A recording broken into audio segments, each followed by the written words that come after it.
Higit 20% po na bahagi po ng Western Pangasinan na naibalik na ang supply ng kuryente. Para sa detalye kasama natin, Idol Jam Victorio. 104.7 IFM. Report!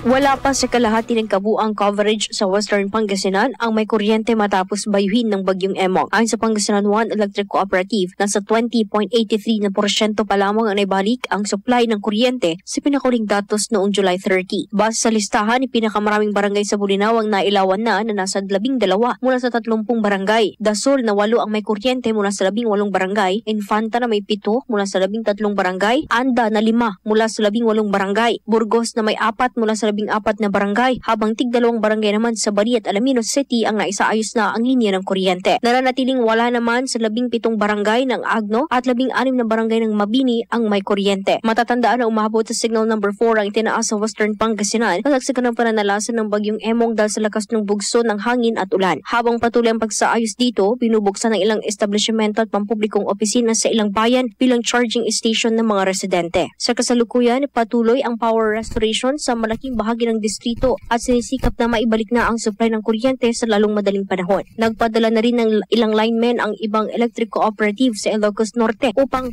tumulong sa pagkukumpuni ng sirang linya ng kuryente. Kasama mo mula dito sa IFM de Gupana, ito si Idol Jam Victorio. Tatak IFM.